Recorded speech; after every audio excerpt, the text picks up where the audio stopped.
Salut à tous. Aujourd'hui un peu particulier, je vais pas forcément faire un débrief du match contre Dijon. Ça n'a pas été fait, mais en même temps j'ai pas vu le match.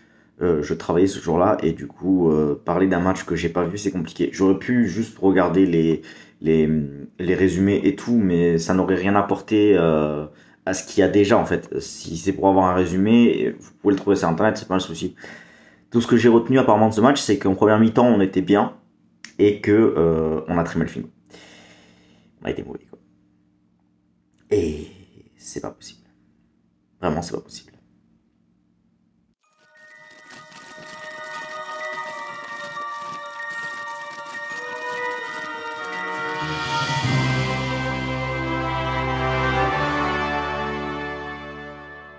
Donc aujourd'hui, du coup, on va faire un petit tour de pourquoi ça va pas au niveau olympique. Alors du coup, chose première, chose vue, hein, on a perdu, je remets le maillot. Ça me fait chier, parce que du coup, je voulais pas le remettre. Euh, Enfin, dans le sens, j'aurais voulu qu'on continue à gagner et tout. Surtout contre Dijon, franchement, il y avait la place. Genre, c'est une équipe plus faible que nous. Et justement, on va voir pourquoi je dis que c'est une équipe plus faible que nous. Actuellement, ils sont devant nous, mais c'est pas forcément mérité. On va voir pourquoi. Donc, pourquoi le Nîmes Olympique a du mal en ce moment. D'ailleurs, pour l'instant, voici le classement actuel de l'équipe. Et comme vous pouvez le voir, on est 20e. On est 20e. Alors, je vais vous expliquer un petit peu ce qu'il y a sur le côté.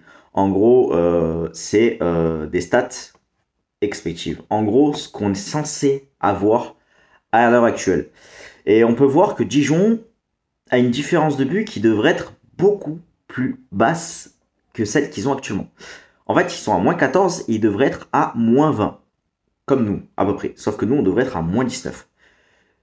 C'est compliqué, on va expliquer ça tout ça. Mais en gros, c'est le nombre de buts qu'on aurait dû mettre et le nombre de buts qu'on aurait dû encaisser. Donc après, les stats, ça reste des stats. C'est pas ça qui fait le championnat et tout. Mais bon, voilà, c'est pour expliquer un petit peu pourquoi, à mon sens, Dijon est moins fort que Nîmes. Et d'ailleurs, comme vous pouvez le voir aussi, Reims survole ses stats. En théorie, ils devraient être à -13 de différence de but. Et ils sont à -4. Ce qui est très bien pour eux. Donc, voilà, ça c'est le classement qu'il y a actuellement.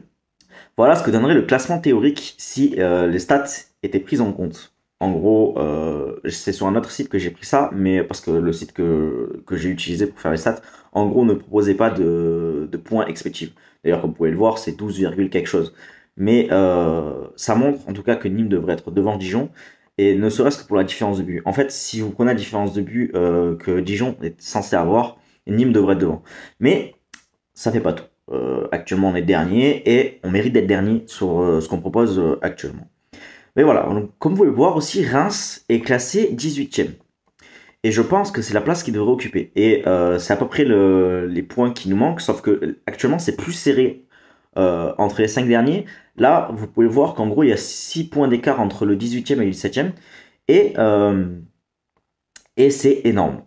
Donc, on va débriefer un petit peu ça. Voilà, le point de comparaison que je voulais faire entre Nîmes et Dijon. Donc, comme on peut le voir, Nîmes actuellement a une différence de -20, Dijon a une différence de -14. Mais si on prend la différence théorique, il devrait avoir -19 et -20. Pourquoi ça? Bah, plus de réussite du côté de Dijon. Chez nous, il y a beaucoup moins de réussite et ça se sent, surtout ces derniers temps. Donc, on va voir si vraiment il y a un problème de blessure ou que ce soit où on mérite la place qu'on est actuellement. C'est compliqué. J'essaye justement avec les stats d'être le plus objectif possible. Genre, je vais pas mettre mon nez dedans ou quoi que ce soit en disant pour moi c'est ça. Voilà, je vais me servir des stats pour pouvoir avancer sur la situation du club. On va passer du côté des stats du gardien. Donc, comme vous pouvez le voir, en gros, on a 34 buts encaissés. C'est le pire bilan de la Ligue 1. Arrêtez à la 17e journée. Il va y avoir la 18e journée. Moi, je me concentre sur la 17e journée. J'aurais voulu faire les 19 journées, comme ça aurait fait vraiment la phase aller complète. Mais vu que là, on est en janvier et qu'il y a le mercato et tout, je vais donc faire jusqu'à la 17e journée. Donc, on a encaissé 34 buts, soit 2 buts par match. C'est beaucoup trop. Beaucoup trop. Mais d'un autre côté, on a aussi... Enfin, le gardien a fait 58 arrêts. Ce qui est le deuxième meilleur bilan de la Ligue 1. Mais en même temps, quand tu encaisses beaucoup de frappes, comme ce fut le cas en première partie de saison, en gros là on est à 89 tirs cadrés reçus, bah, forcément que tu vas réussir à faire beaucoup d'arrêts. Enfin non, si t'es vraiment une passoire, tu fais pas d'arrêt. Mais ça veut pas forcément dire que c'est le meilleur gardien du championnat, loin de là. Mais en tout cas, ça fait un ratio de 66% d'arrêt. Et c'est pas génial, mais ça reste correct. Donc au niveau du gardien, il n'y a pas grand-chose à dire. Certes, c'est le pire bilan de buts encaissés, mais d'un côté, il a un des meilleurs bilans d'arrêt, et c'est surtout qu'il y a 89 tirs cadrés reçus, et là, c'est de la faute de la défense. Et c'est regrettable, parce que franchement, si la défense serait meilleure, le classement qu'on aurait serait meilleur. C'est logique en soi. Mais c'est vraiment flagrant comme quoi on a un problème de défense. Mais pas que. Pas que, on va voir ça. Donc voilà les stats offensives. En gros, Nîmes est la 3e équipe en termes de tir. Alors, j'ai pas pris les clubs qui n'ont pas encore fait 17 matchs, parce que normalement il y avait Marseille aussi, mais du coup, vu qu'ils ont des matchs de retard, ça compte pas. Donc, on a le 3e pire bilan en termes de tir. En termes de tir, on tire pas quasiment. Genre, on est à 173 tirs. C'est pas beaucoup. D'ailleurs, quand on voit les clubs qui sont en termes de tir dans ce classement, les 5 derniers, eh ben, c'est que des clubs qui se battent pour le maintien. Plus ou moins équipés, avec plus ou moins de points, mais ça reste des clubs qui se battent pour le maintien. Après, on peut voir aussi que l'équipe a fait 59 tirs cadrés. C'est pas énorme, mais c'est toujours mieux que Dijon. Et notre pourcentage de tirs cadrés est de 34,1%. C'est toujours pas énorme non plus, mais ça reste entre guillemets correct. Et voilà, ça représente vraiment ce que je dis. C'est que vous regardez Dijon, sont à 27%. Il y a moins de tirs cadrés. Et ils ont fait quasiment autant de tirs que nous. C'est pour ça que c'est compliqué de dire que Nîmes mérite sa place de 20e. Mais bon, ça c'est les stats qui parlent. Après, le problème qu'on peut voir aussi, c'est que dans les tirs, la distance est beaucoup trop élevée. On a le 6e bilan en termes de distance, et à part Lille, qui est pas trop mal, le reste, c'est des clubs qui se battent pour le maintien. Et 18,6 mètres de moyenne de frappe, c'est pas possible. Genre, ça veut dire qu'on n'arrive pas à rentrer dans la surface, qu'on n'arrive pas à aller devant. Et il faut remédier à ça. Parce que ça veut dire qu'il y a un manque d'efficacité. Et c'est même pas en termes de dribble, parce que j'ai regardé les stats de dribble, je vais pas vous les mettre parce qu'elles étaient ni dans le top ni dans les pires. Mais en gros, ils étaient vraiment pas si mauvais que ça. On était aux alentours de la 10e place. Enfin voilà. Et du coup, pour une petite comparaison, je vous ai mis le bilan des équipes qui ont le moins de distance en termes de tir. Et vous voyez, Monaco, Paris, Lyon, Montpellier, Rennes. Il y a aussi Brest au milieu. Mais que des clubs qui marchent bien. Vraiment, que des clubs qui marchent bien. Donc ça prouve bien une chose, c'est que pour pouvoir marquer, il faut tirer à l'intérieur de la surface. Enfin, du moins, essayer d'aller au plus près possible. Voilà. Petit stat pour le plaisir. C'est trop faible pour une équipe qui joue l'offensive d'habitude. L'âme de l'équipe, à la base, c'est de jouer l'attaque. Et cette saison, on n'a pas cette âme. Donc, c'est pas qu'un problème défensif, on a aussi un gros problème offensif. Mais on encaisse quand même beaucoup trop. Mais quand tu marques 14 buts, c'est peu. Alors, on va voir aussi quelles stats pourraient faire qu'on perd actuellement. On va passer aux passes. Alors, on va passer aux passes, du coup. En termes de passes réussies, Nîmes est 20e. C'est le pire bilan de la Ligue 1. Le pire bilan de la Ligue 1. En termes de passes tentées, on est tout juste 19e. Seul Metz fait pire, mais quand on voit le pourcentage derrière, on a 75% de réussite en termes de passes, quand Metz en a 77%. Donc là, les 5 que vous voyez là, c'est à peu près partout dans les stades de passes les mêmes, à plus ou moins degrés. En gros, juste Nîmes Metz se tire la bourre en 20e ou 19e passe, et Lorient Reims, toujours pareil.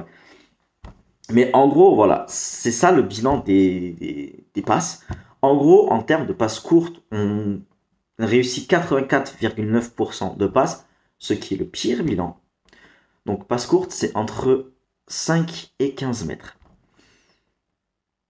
En termes de passes moyennes, on réussit 84,5% de nos passes. C'est quasiment le pire ratio aussi. Donc, les passes moyennes, c'est entre 15 et 30 mètres. Donc, c'est pas forcément là où on pêche, puisque ça reste un ratio correct, 84%, même si c'est l'un des pires, voire le pire, de la Ligue 1. Par contre, en termes de passes longues, on en a fait plus que nos deux poursuivants, pour un résultat de 55% de passes réussies. C'est trop peu. 55%, en gros, ça veut dire que sur une place de plus de 30 mètres, on en perd une sur deux quasiment. Une sur deux. Ça veut dire qu'il y a énormément de ballons perdus à cause des passes, à cause des transversales ou quoi que ce soit. Donc, va falloir régler ça parce que tu peux pas, du coup, vouloir jouer autre chose que le maintien si tes passes ne sont pas calibrées. Et pour finir, voilà des stats diverses. Des stats qui peuvent mettre un peu plus en avant le Nîmes Olympique. En gros, en termes de perte de balles pure, en gros sur un tacle ou un mauvais contrôle ou quoi que ce soit, on est le 6e meilleur bilan. On est parmi les équipes qui perdent le moins le ballon sur des contrôles ou autres. En termes de fautes commises, on est l'équipe qui commet le moins de fautes en Ligue 1. C'est pas mal en soi, c'est un bon bilan. Et en termes de fautes provoquées, on est la 2e équipe en Ligue 1 qui provoque le plus de fautes. Ça, en soi, c'est des stats qui sont bonnes. C'est de bons appuis pour la suite. Ça veut dire que l'équipe n'est pas tendance à vouloir aller au contact brutal avec les clubs. Contrairement à ce qu'on pourrait dire, j'entends beaucoup dire Nîmes c'est débouché, Nîmes ils savent pas jouer quoi que ce soit. Ben, les stats parlent par elles-mêmes. Hein. On est l'équipe qui fait le moins de fautes et on est l'équipe qui provoque le plus de fautes. Donc c'est pas forcément nous les bouchers. Enfin voilà. Et du coup, petit stat aussi, les duels aériens. Et on perd 45% de nos duels aériens. C'est beaucoup. C'est beaucoup. C'est le 2e pire bilan de la Ligue 1. Donc, voilà sur quoi il faut travailler. Sur la récupération de balles. Il faut se battre au milieu. Il faut faire attention avec les passes longues. Il faut les travailler un peu mieux. Et sinon, le reste, c'est correct. Enfin, il faut améliorer l'attaque, il faut améliorer la défense, c'est sûr. Mais en termes de perte de balles pure, on n'est pas si mauvais que ça. Juste, il y a beaucoup de déchets dans les passes. Et c'est ça qui pose problème actuellement au Nîmes Olympique. C'est les déchets dans les passes. Mais il n'y a pas que ça. Maintenant, je vais être un peu plus subjectif. Pourquoi, à mon sens, Nîmes peine en ce moment? Je vais parler des blessures et des suspensions. Mais avant ça, je vais parler d'à partir de quel moment, pour moi, le club a commencé vers la descente aux enfers. Oui, je sais, on dit plutôt sa descente vers les enfers, mais c'est pas grave, vous m'avez compris. Donc voici le calendrier, en gros, pour moi, ça a commencé à partir en couille à partir de la 8e journée quand on a joué contre Bordeaux et qu'on a perdu 2-0. Je compte pas Paris avant, même si je vous ai mis quand même un récapitulatif, en gros, des blessures qu'on a eues à partir de Paris. Mais quoi qu'il arrive, je pense pas qu'on aurait gagné contre Paris. Au pire, on aurait peut-être pris moins de buts, mais je pense que fatalement, ça n'aurait pas changé grand-chose. Surtout que quand on regarde le bilan avant, il n'est pas si mauvais que ça. Donc, on va partir du principe que ça commence à partir en couille contre Bordeaux. Donc, j'ai mis les blessures contre Paris, exactement. Et comme vous pouvez le voir, en gros, le petit encadré que j'ai mis en gris, c'est les joueurs qui ont vocation à être titulaires. Indiscutable. Donc, nous avons Briançon et Ferrat qui n'étaient pas disponibles contre Paris. Et dans l'encadré rose, en gros, c'est le super sub. En gros, c'est le premier choix en termes de remplacement si jamais tu as quelqu'un qui doit être blessé ou pour faire tourner quoi que ce soit. Et du coup, on avait ça d'indisponible contre Paris. Mais du coup, comme je vous ai dit, pour moi, ça ne change rien. Le match contre Paris, on l'aurait probablement perdu, même sans blessure. Et d'ailleurs, en soi, vous pouvez regarder, certes, 2 titulaires indiscutables qui sont blessés, mais c'est pas ça qui change les choses. Contre Bordeaux, où on perd 2-0, c'est pas encore l'hécatombe en soi. On a Ferrat et Koubas qui sont blessés, des titulaires indiscutables, et 3 joueurs qui sont des super subs, entre guillemets, à savoir Landre, Sarr et Benraou, qui sont des joueurs qui, pour moi, peuvent être titulaires, tout comme peuvent servir de bons remplacements au bon moment ou quoi que ce soit. Donc, il y avait commencé à avoir une petite liste de joueurs qui sont indisponibles, ça fait 5 joueurs indisponibles, mais 2 joueurs titulaires. C'est pas l'hécatombe. Toujours pareil, je vais pas dire que 2 joueurs titulaires c'est catastrophique, mais ça reste quand même problématique. Mais les 2 joueurs titulaires sont au milieu de terrain normal et milieu de terrain offensif. Donc, tu as encore de quoi faire tourner. Sur le premier match, c'était défenseur et milieu de terrain offensif. La défaite qu'on prend contre Metz, j'ai pas réussi à retrouver le tableau récapitulatif des blessures, mais il me semble qu'il avait commencé, il y avait 2-3 blessures. C'était pas alarmant en soi. J'ai pas l'impression. Enfin, de mon souvenir contre Metz, il y avait Melling qui était indisponible déjà, mais j'ai pas réussi à retrouver le tableau récapitulatif parce que je pensais pas faire ça en fait. Donc voilà. Passons à Angers où on perd 5-1. Qui pour moi c'est inadmissible, sachant qu'on avait un seul blessé, à savoir Melling. Certes, une grosse recrue qu'on avait eue, c'était le meilleur joueur du début de saison, on va pas se mentir, mais enfin il était déjà indisponible contre Metz, mais tu dois pas perdre 5-1 contre Angers.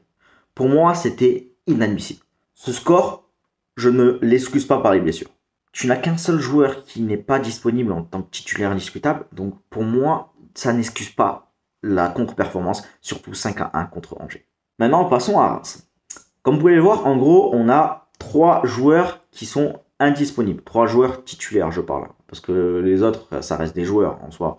Mais en gros, 3 joueurs titulaires indiscutables qui sont indisponibles. Et là, ça commence à faire beaucoup. 3 joueurs, pour moi, ça commence à faire beaucoup. Il y a Do, qui est indisponible. Donc, un milieu de terrain. Melling et Briançon, qui sont 2 défenseurs. Donc 2 défenseurs sur 4 en tant que titulaire indiscutable, là ça commence à faire mal. Mais en soi, ce match, on l'a gagné. C'est pour ça que ça ne veut pas forcément dire non plus grand chose, les blessures, entre guillemets, sauf quand elles s'accumulent énormément. Mais voilà, là contre Reims, on avait gagné. Mais le match n'était pas foufou en soi. Donc, un peu de chance, on va dire. Passons maintenant au match contre Monaco. Contre Monaco, on avait 2 joueurs toujours indisponibles, à savoir Briançon et Melling. Donc toujours pareil, 2 défenseurs, c'est compliqué quand tu as 2 défenseurs en moins. Mais tu prends 3-0 et ce 3-0, franchement, je pense pas qu'il était mérité, comme je l'ai dit.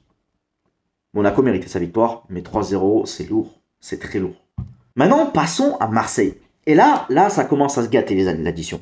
Vraiment. Contre Marseille, on a 4 joueurs titulaires indiscutables qui sont pas disponibles. Et un super sub, en gros ce que j'appelle super sub, c'est soit un titulaire, soit un remplaçant que tu peux faire entrer assez facilement. Donc ça fait beaucoup. Donc c'est 4 titulaires, tu as 3 défenseurs. Ça veut dire que tu vas te battre avec un seul défenseur qui est titulaire. C'est compliqué, c'est très compliqué. Un seul défenseur titulaire, ça n'existe pas. Tu peux pas. Pardon. Tu ne peux pas gagner un match si ta défense n'est pas là. Et pour moi, là, par contre, ça commence à expliquer pourquoi on a perdu contre Marseille. Donc, Do toujours suspendu, bien évidemment.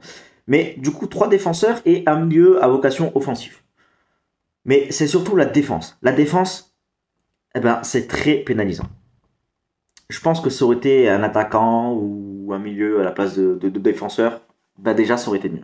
Passons maintenant à Lorient. Lorient, on prend une fessée 3-0. Et c'est trop.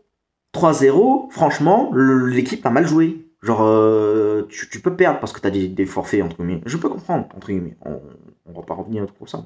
Mais pas 3-0. Surtout contre un candidat qui se bat pour le maintien aussi.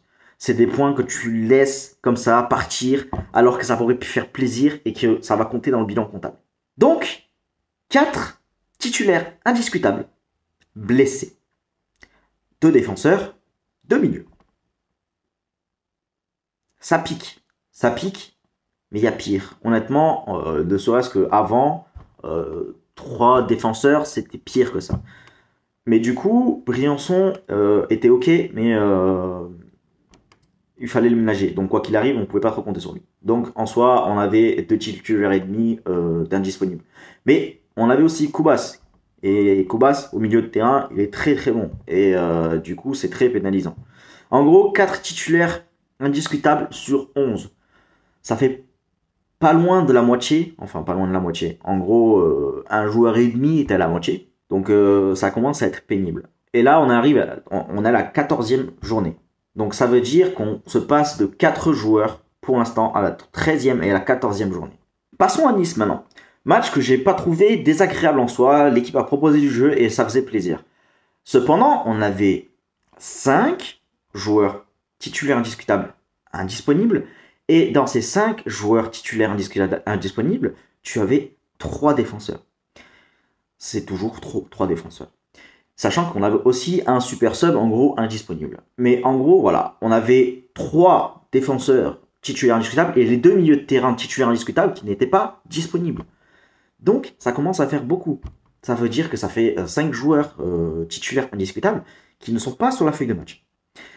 Et là, pour moi, ça commence à expliquer pourquoi tu perds. Ça commence à expliquer qu'actuellement, les 2 dernières journées, ça l'explique, mais c'est pas non plus une excuse. Là, pour le coup, tu peux être excusé par le fait que tu perds quand tu as 5 joueurs titulaires indiscutables. C'est vrai que quand tu en as 4, déjà, ça fait beaucoup. Mais 5 joueurs, c'est pas jouable. Je peux pas jouer avec 5 joueurs titulaires indiscutables en moins. Donc, passons maintenant à Saint-Etienne. Match qu'on a fait, match nul. Et honnêtement, c'était pas un match complètement désagréable. Mais quand même, on a eu beaucoup de réussite, entre guillemets. On a eu un peu de chance et beaucoup de réussite. Et dans ce match, on avait 5 titulaires indiscutables toujours absents. Et en plus de ça, 2 super subs. Les 5 titulaires indiscutables sont toujours les mêmes. Donc, à savoir 3 défenseurs et les 2 milieux de terrain central. Mais en plus de ça, tu rajoutes en super sub, en gros, un défenseur de plus. Ça veut dire que tu te passes de 4 défenseurs. C'est pas jouable. Tu peux pas jouer. Là, ça veut dire que l'équipe a été composée avec des jeunes, que d'ailleurs on a vu Gessoum qui a fait son apparition à peu près à ce moment-là. Donc, c'est pas jouable. Tu peux pas. Là pour moi, c'est normal que tu perdes. Tu as beaucoup trop de blessures. C'est pas possible. Sachant que tu as aussi d'autres blessures. À part cela, je dis pas les autres joueurs auraient pu servir entre guillemets. Mais là, ça fait beaucoup trop. Ça fait beaucoup trop de blessures. Ça fait beaucoup trop de blessures, et surtout en défense. Et c'est gros problème qu'on a eu ces derniers temps, c'est la défense. Enfin bref, voilà. Contre Saint-Etienne, on a eu autant de blessures que ça, et c'est vraiment frustrant. Contre Dijon, match qu'on a perdu 3-1, match que je n'ai pas débriefé parce que je ne l'ai pas vu. Mais de ce que j'ai compris, on n'a pas été bon. Mais pareil, toujours les mêmes blessés. Toujours les mêmes blessés que contre Saint-Etienne. Et ben, tu peux pas jouer. Ça reste pareil, tu peux pas jouer. Donc voilà. Pour moi, actuellement, donc comme je disais, pour moi actuellement, eh ben c'est normal qu'on soit à ce classement-là. En tout cas sur les dernières journées. Je pense qu'on peut compter les 5 dernières journées, mais pas avant. Avant, tu n'as pas le droit de les perdre. Mais les 5 dernières journées, entre guillemets, enfin déjà, tu n'as pas le droit de les perdre parce qu'on c'est contre titulaire indiscutable. Je continuerai à le dire, même si on avait des absents ou quoi que ce soit. Ces équipes sont pas en forme et tout. Mais c'est excusable en soi. C'est excusable. Les 5 dernières journées sont excusables, mais pas avant. Et ça veut dire pas avant qu'il y a quand même 5 journées qui ne sont pas excusables. 5 journées où l'équipe n'a pas été bonne. Sur les 5 journées, il y a quand même une victoire. Donc, ça va. Mais 4 défaites, donc ça va pas. Donc voilà. Voilà, c'était tout. J'ai essayé de comprendre pourquoi à Nîmes ça va pas actuellement. Je pense que je ferai un débrief du mercato si débrief a lieu, parce que en soi ça dépend du mercato. Si on a une seule recrue, je vais pas forcément parler d'une recrue, mais voilà. Actuellement, on a des joueurs qui reviennent, donc à voir ce que ça donne pour le match de demain. Mais j'ai quand même pas toujours bon espoir, parce que on est sur une très mauvaise spirale et il faut s'en sortir de cette spirale. Donc, à voir. L'équipe, pour l'instant, n'est pas au fond du trou, entre guillemets. C'est rattrapable. 3 victoires et on est sorti de la zone de relégation, en soi. Mais, faut se bouger, les gars. Faut vraiment se bouger. Pas de limites, non, non, no limits, pas de limites à